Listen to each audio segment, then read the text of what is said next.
You will hear a number of different recordings, and you will have to answer questions on what you hear.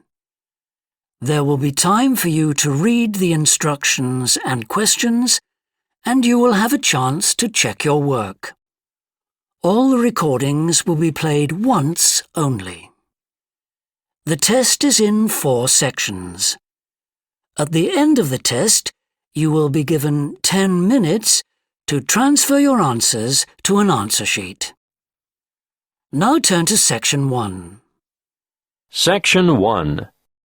You will hear a conversation between a woman making inquiries and a school receptionist. First, you have some time to look at questions 1 to 6.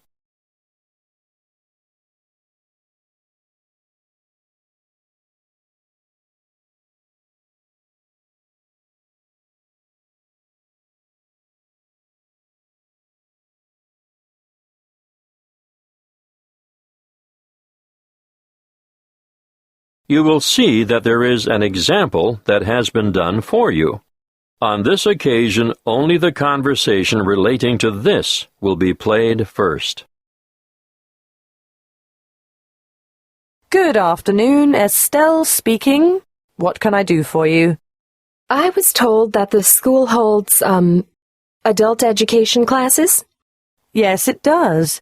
We run 7 a week, 3 on Tuesdays and Thursdays, and 1 on Wednesdays.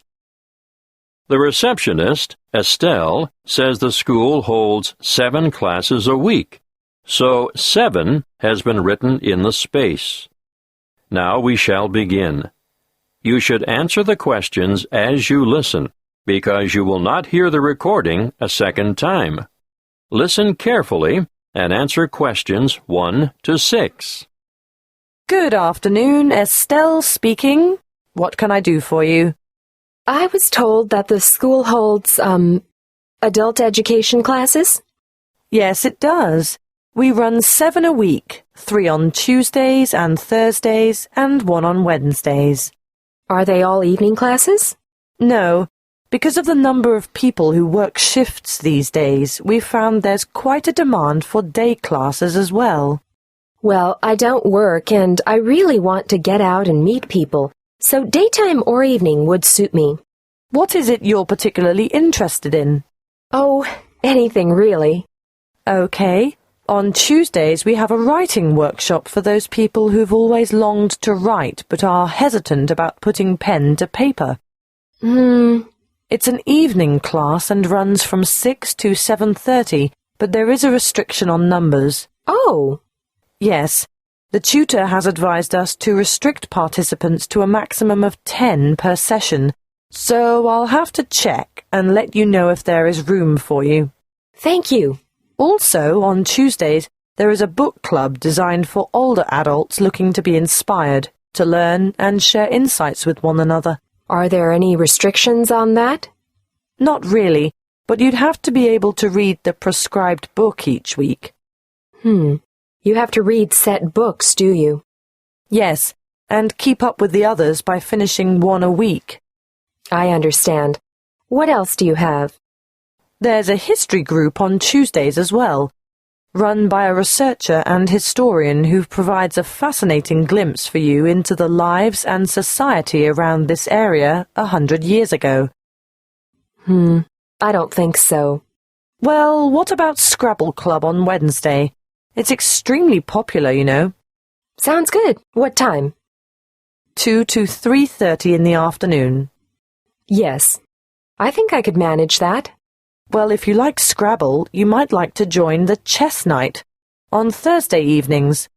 It's more for serious players, though. Unfortunately, I don't play chess. Would you be interested in cake decorating? Well, I do enjoy baking from time to time. Have you thought about decorated cakes, though? You know, they make a wonderful focal point of any special celebration. Maybe not. Before you hear the rest of the conversation, you have some time to look at questions 7 to 10.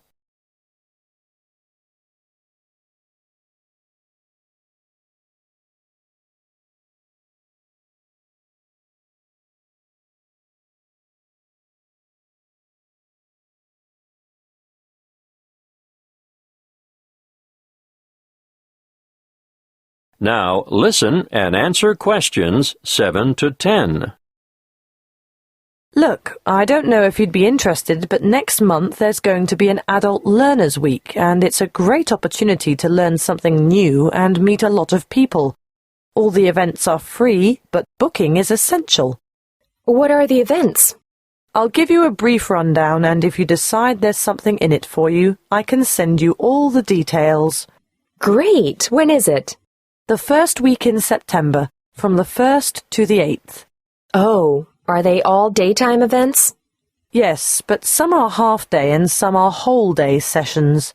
Can you just quickly tell me about the half-day ones, please? Okay. The Techno Expo will help you work with social networking tools, and you can learn more about online privacy and security and online entertainment. That's Monday the 1st. In the morning? Actually, it's after lunch, from 1 to 4:30. What else is there in the afternoon? While on Wednesday, there's work-life balance, understanding how to assess what you really value, the importance of balance and harmony in your life, and how to achieve it. That's another one I'd like to go to. Are there any more? No more half-days in the afternoon. Wait a minute. There is a poetry event. What does that entail? Writing some inspirational poems and sharing them with the class. No, thank you. I'm not going to read my poems to other people. I know what you mean. One more thing. Can you tell me where all the events are being held? Yes, all the workshops are at the Central Library. Oh, good. That's handy. That is the end of Section 1. You have half a minute to check your answers.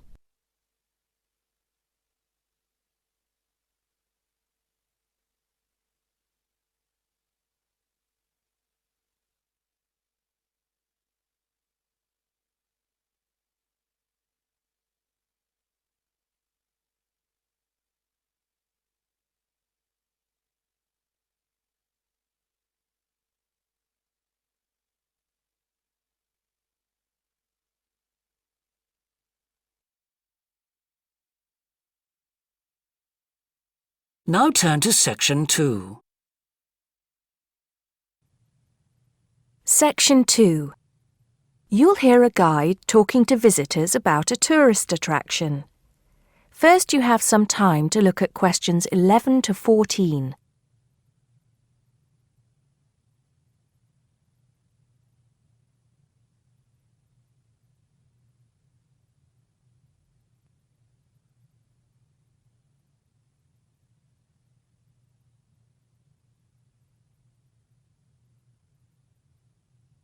Now listen carefully and answer questions 11 to 14. Good morning, everybody. Welcome to the Roman Baths. My name's Amanda, and I'm your guide for today. Before we begin the tour, I'd like to point out that we have child carriers, free of charge, of course, for those of you with young children, and I can see that there are 1 or 2 of you here this morning. It might make things a bit easier for you than using a pushchair. If you don't want to carry your coats and bags around with you, there is a cloakroom behind reception where they'll be quite safe. Also, should anyone want to use the bathroom, there's one here in the reception hall, opposite the ticket office, and another one by the shop where we end our tour, right by the exit. Having mentioned the shop, I should tell you that it's full of interesting things for you to remember your visit by. Posters, postcards, replicas of the Gorgon's head, the Haruspex stone, and the statues that you'll be seeing on your tour. There are also games, books and videos for children and other souvenirs. Our first stop will be the terrace, where you will get your first view of the baths. Now, the statues that line the terrace here are of Roman emperors, governors of Britain, and various military leaders. These aren't from Roman times either.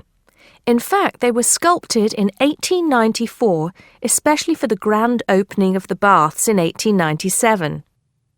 But what you can see from here is only a fraction of the whole Roman bath site, which stretches below ground level under the surrounding streets and squares of the town. While we're here on the terrace, getting our first look at the baths, let me fill you in on a bit of the history. This site with its hot springs has long been seen as a sacred place, and the first people to build here were the Celts, and the shrine they built was dedicated to the goddess Sulis. Of course, back in those days they had no way of explaining how hot water came to be bubbling out of the ground, so they believed it to be the work of the gods. When the Romans came, they too built a temple here and dedicated it to their goddess, Minerva. Before you hear the rest of the talk, you have some time to look at questions 15 to 20.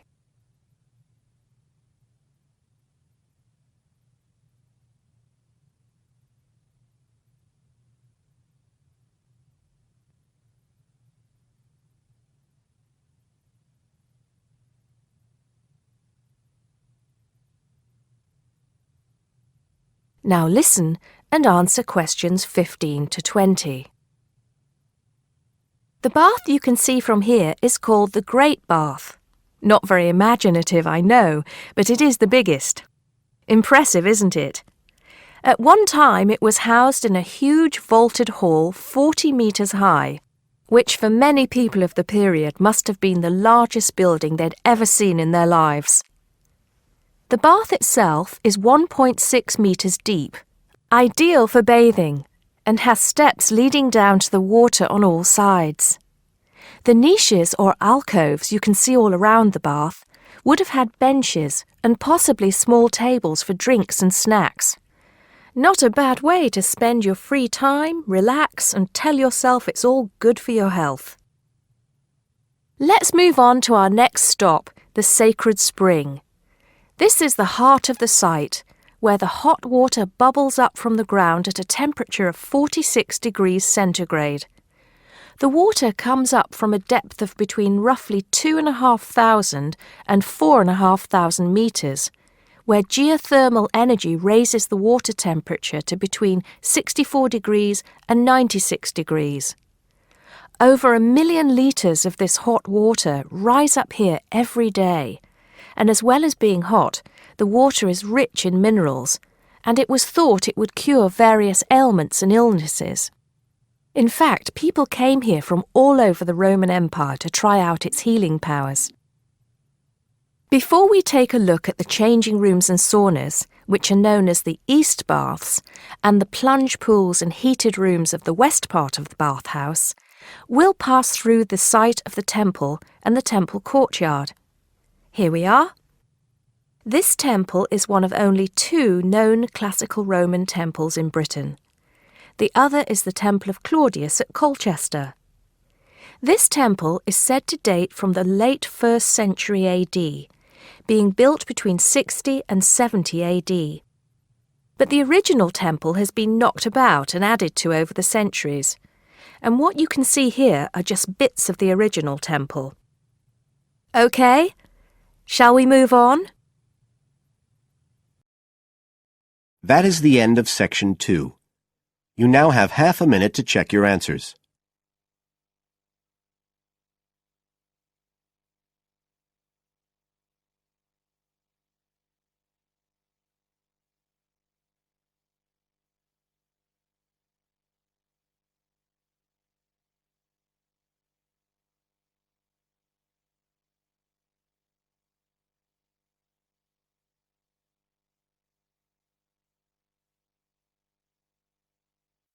Now turn to Section 3.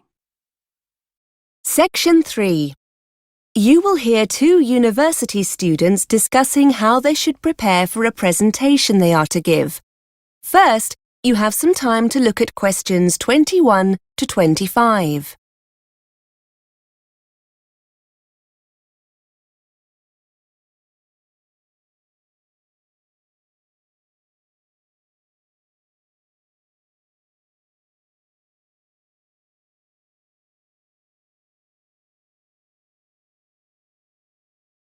Now listen and answer questions 21 to 25. Hi Kelly, how are you? Fine, thanks. Do you still have time to talk about our presentation? Yeah, for sure. We need to get going on this, don't we? Well, it's next Wednesday, so yes. Thought it was Thursday. No, that's the other group. We're doing ours the day before. I've just seen Fiona. She's going to be a bit late, so shall we just get started? Yes, fine. We're definitely doing it on women in education, aren't we? I know we talked about women in politics, but are we going for education? Yes, that's right. Now, it's not too long, is it, the presentation? They said to keep it to about half an hour. Maybe we can sort out who's doing what today. Yes, good idea. One thing we do need to sort out is a projector and laptop. We're going to use PowerPoint or something like that for the tool, can't we? Yes, they said we could book a projector and laptop from technical services if we needed them, because it's not in the lecture theatre, is it? I know there's already one set up in there, but... No, the lecture theatre was booked. We're in the seminar room. Before you hear more of the conversation, you have some time to look at questions 26 to 30.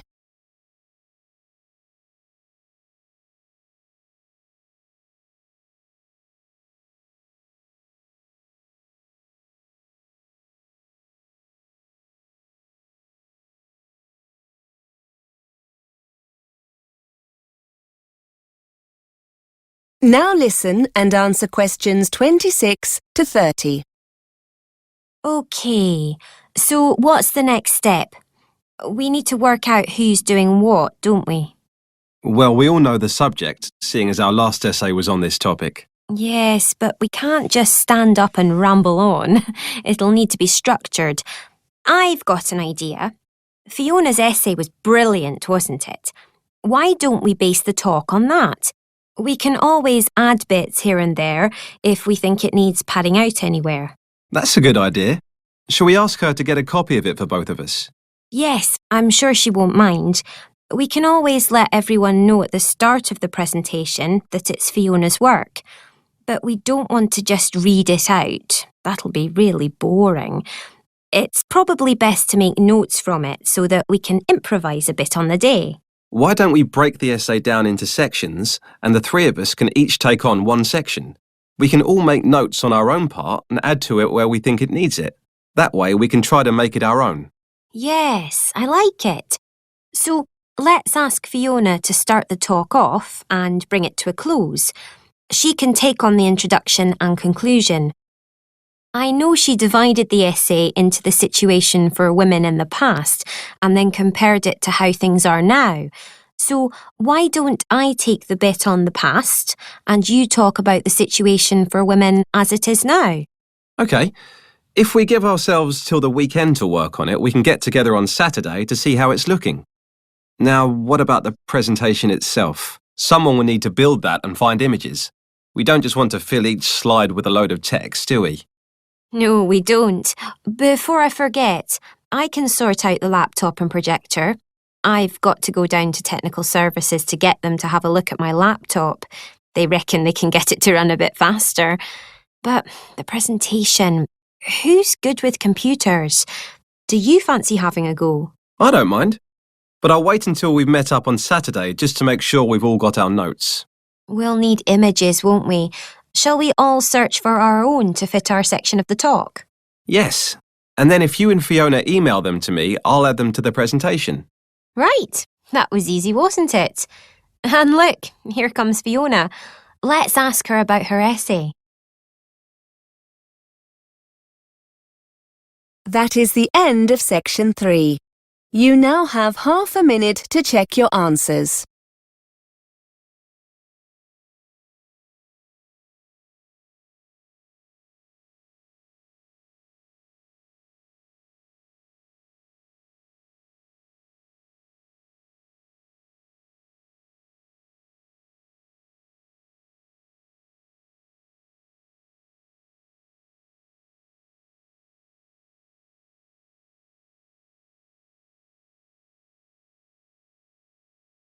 Now turn to section 4.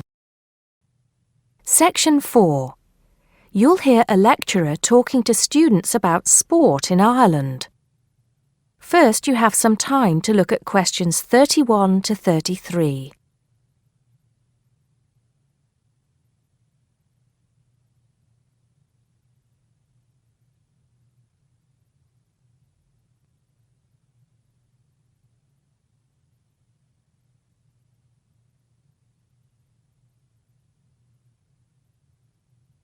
Now listen carefully and answer questions 31 to 33. Now, today we're going to be finding out about the most popular sports in the Emerald Isle. That's Ireland, of course. Can you guess what they are? Well, there are these two lesser-played games, a form of rounders and Gaelic handball. But we'll start with one which is perhaps over 3,000 years old, arriving in Ireland with the Celts, some claim. That may be a slight exaggeration, but I consider it to be the fastest field game in the world, and it goes by the name of hurling. Well, that's what it's known as in the English-speaking world anyway.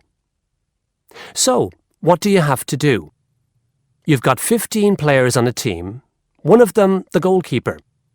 Each one has a stick called a hurley. Here you are. I've brought mine along. Had it since I was at school.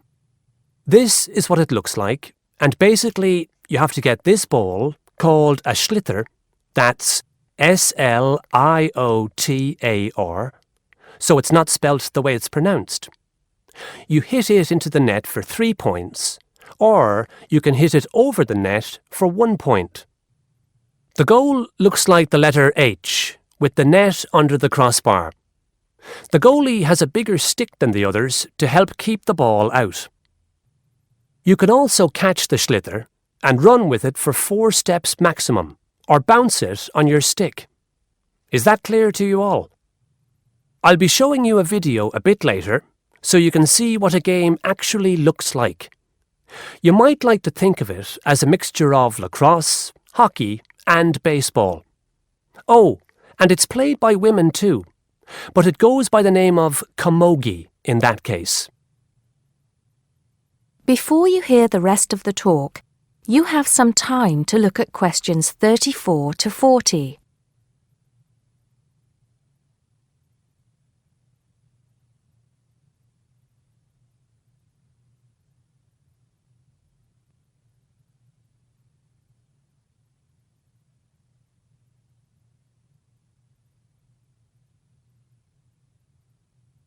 Now listen and answer questions 34 to 40. I'll give you a bit of the history, shall I now? Generally, the golden age of the game is considered to be the 18th century. But systematic rules were first agreed and drawn up at that great shrine of learning, Trinity College Dublin, in 1879, founding the Irish Hurling Union, closely followed just a few years later by the formation of the Gaelic Athletics Association. With greater organisation last century, the All-Ireland Hurling Championship got off to a flying start, and I'm proud to say that my own native city of Cork has won more than 20 titles over the years. But then, so have Kilkenny and Tipperary. Is it only played in Ireland? No. Well, it is the only country with a national team at the moment, but you may be surprised to discover there are hurling clubs in London, as well as in America and Argentina, to name just a few. The other game I'd like to take a little time to introduce you to is Gaelic football, which is played on the same pitch as hurling with the same number of players, but there's no net. You just have to get the ball over your opponent's goalposts. And you can do that by kicking or punching the ball. However, you're not supposed to do that to the players, I might add. Imagine it as a combination of soccer and basketball. But in my opinion, it's a more exciting spectacle than either of those. Excuse my bias, if you will. It's also very popular with women. In fact, there are more women's teams than for any other sport. Whether despite or because of the physical contact involved, I wouldn't like to say. They do play a shorter game, 60 minutes, rather than the men's 70. So, let's have a look. If we can have the lights down, I'll see if I can get this technology to work. That is the end of section 4. You now have half a minute to check your answers.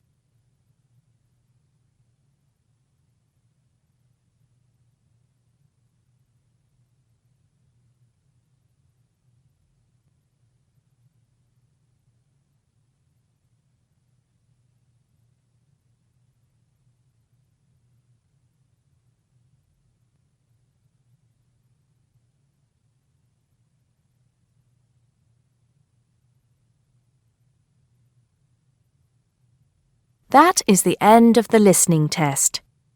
You now have 10 minutes to transfer your answers to the listening answer sheet.